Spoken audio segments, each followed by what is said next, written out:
Welcome back. We're approaching 9:30 on your Saturday morning and taking a live look outside on our Osage Casino Skycam network. You can see the sun shining, and the one benefit of all the rain is that grass is really green. Yes, the grass is exceptionally green. It's just fantastic out there, but it's really nice to see the sun shining once again. So Amy actually sent me this picture this morning. This is out of Bristow from Jimmy Wenzel. He is a Bristow police officer, so thank you so much for sending this picture in. What a gorgeous sight to start off our Saturday morning, and that's what we saw in a lot of locations this morning because we saw mostly clear skies, and we're still seeing just a few clouds out there as we see temperatures currently in the 70s. So 73 in Tulsa, 70 in Muskogee, 76 currently in Bristow, 72 in Bartlesville, and 70 degrees in Coffeyville, Kansas.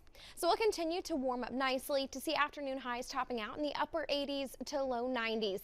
So maybe you're headed out to the pool this afternoon. We'll just make sure those kiddos, as well as yourself, you have on that sunscreen because we do have a very high UV index. And then this evening, maybe you're grilling out. Temperatures will still be warm in the 80s.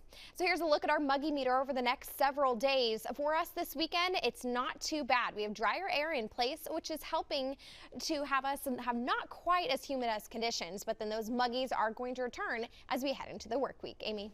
All right, thanks, Kendall. There are new details this morning on the condition of the condo building that collapsed in Miami, with 22 now confirmed dead. A USA Today report says before the collapse, an engineering firm suggests repair work at the condo was stopped because damage to the concrete was extensive and there were fears about the stability of the building. But the actual cause of the collapse still remains a mystery. On Friday, the mayor signed an executive order to demolish the rest of the unstable structure. Signing the order now is important so that it can help us move quickly as soon as we decided the best methodology to demolish and the specific start date. Search and rescue teams are preparing to have to stop looking for survivors as Hurricane Elsa moves in. And it's shaping up to be a busy weekend for travel and the busiest one since the pandemic began.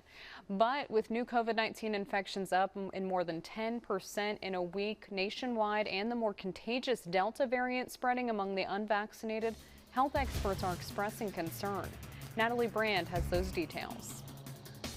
From sea to shining sea, America is on the move this 4th of July weekend. I've been in several different airports over the last week or so, and Atlanta is nuts.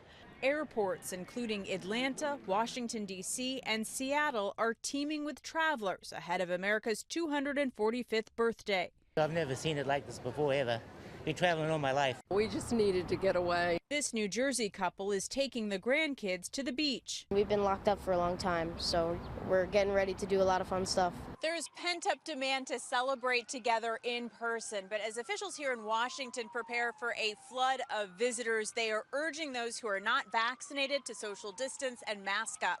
This comes as health experts continue to sound the alarm on the more transmissible Delta COVID-19 variant, which now accounts for a quarter of new cases nationwide, according to the CDC. Dr. William Schaffner is a professor of infectious diseases at Vanderbilt University Medical Center. At the moment, 90% plus of the patients who are coming into our hospital with COVID are either unvaccinated or only partially vaccinated.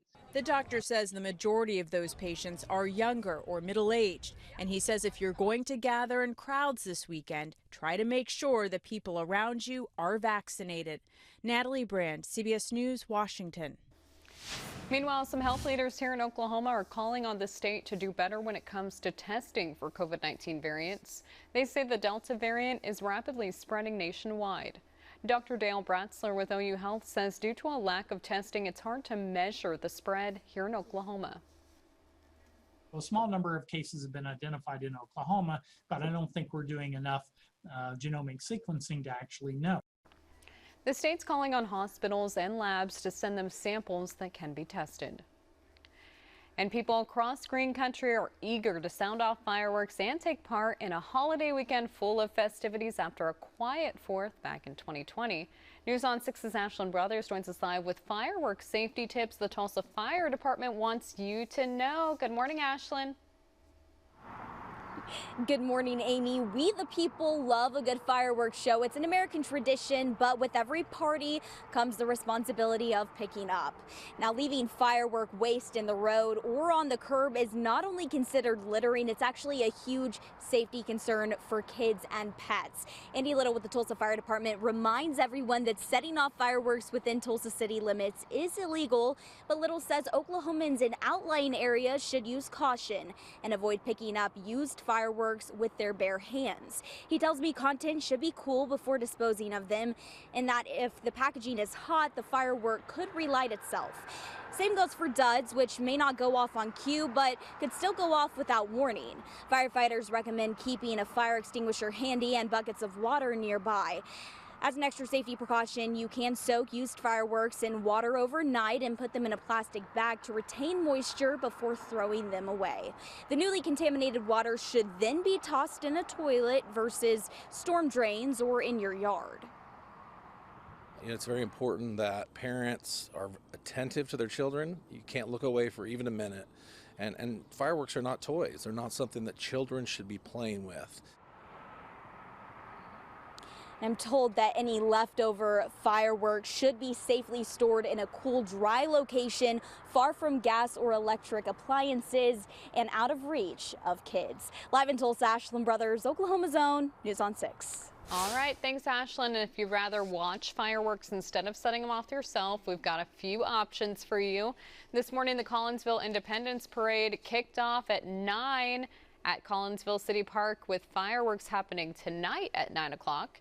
Then Sand Springs is hosting a celebration at Case Community Park starting tonight at 6 with fireworks to follow. Keystone Harbor has a big show on Keystone Lake. Those start at 9:30. And Bristow is hosting a big show tonight at Bristow City Park. Food trucks, music, activities for the kids, all starting tonight at 6 with fireworks over the lake to follow. And Folds of Honor Freedom Fest is back this year after being canceled last year due to the pandemic. Activities start tomorrow night at 6 and fireworks will start at 9:30. Plus Jenks Boom Fest happening all day tomorrow at the Oklahoma Aquarium, with activities starting at the Riverwalk tomorrow morning at 11. And those are just a few of the shows we're aware of, and there's many more happening. You can head to News on 6, our News on 6 app, to learn more. And with travel numbers this week already breaking pre-pandemic records, it's clear that this weekend will be crazy at the airports and on the roads. And as Errol Barnett shows us, no matter where you're going or how you're planning to get there, it's probably already busy. Travelers are out in droves on what's expected to be the second busiest Independence holiday weekend ever. We just wanted to get on the 95. There's a lot of traffic. Almost 48 million Americans in transit to their destinations, most of them on the road. It's pushing the price of a regular gallon of gas to $3.13, a 7-year high, and expected to only increase. Gas is high. But that isn't dampening the excitement for many. It's a lot better being able to get away this year. I feel great. We all feel great that we're going. The high demand for travel is pushing prices up for hotel rooms and rental cars. Still, 3.5 million Americans are flying this weekend, 90% of what we saw before COVID. It took me an hour to get a cab today, and the airport's full. Top destinations including Las Vegas, Denver, and theme park cities of Anaheim and Orlando. Cruise passengers are also raring to go. After having 15 cruises canceled due to the pandemic, Trish Dices in Texas got vaccinated so she can set sail Sunday. Whatever normal is these days, it has just got to get back to being able to have a little bit of freedom. And keep in mind, as good as that freedom will feel, there'll be just as many folks heading home on Monday. The expectation is that congestion times will actually double in most major cities and triple in places like Boston and San Francisco. Errol Barnett, CBS News, Washington. And one of Oklahoma's summer hotspots is adding to its list of tourist attractions. Shangri-La Resort Hotel at Grand Lake held a grand opening yesterday for its new $12 million expansion. The Anchor Activity Park includes state-of-the-art virtual reality games, dining, outdoor sporting facilities, and a USS Oklahoma memorial. World War II veteran Paul Green says he's grateful to fellow service members who gave the ultimate sacrifice. We have to thank them. They were the beginning of World War II, and they gave their lives. They sacrificed everything that they had for their country. The memorial includes the names of more than 400 veterans who died aboard the battleship during the attack on Pearl Harbor. And as people across the state gear up for a busy weekend on the water, a Broken Arrow mom who lost her son last year is speaking up about the risks of carbon monoxide poisoning on boats. Cassie Freese says her 9-year-old son Andy died after a day on the lake from carbon monoxide poisoning emitted from the back of their boat. According to the U.S. Coast Guard, carbon monoxide can be created on boats while they're idling, if they're too close to other boats, or from back drafting where exhaust goes back into a boat. Carbon monoxide doesn't discriminate. It does not care how much experience you have on the lake.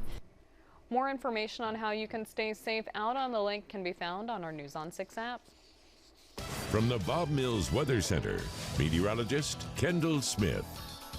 Well, it's a gorgeous start to our Saturday morning, as well as our 4th of July weekend, and the roads are already busy this morning. But hey, at least the sun is shining. That is such a pleasant sight to see after all that rain that we saw this last week. But we are dry, we're clear, and temperatures are in the 70s, so it's pretty nice starting off this morning. 70 in Muskogee, 76 in Pryor, 72 up in Bartlesville, 76 in Oklahoma City, and then down along the Red River, low 70s as well. So by this afternoon, expect highs to top out in the upper 80s to low 90s area-wide. Lots and lots of sunshine with a light breeze out of the east at 10 miles an hour. And then we'll warm up as we head into the 4th of July as temperatures to top out in the low 90s. So 90 degrees for Sunday, and then 91 degrees is our forecast for Monday, as we are going to see a light breeze out of the southeast as we head into the weekend.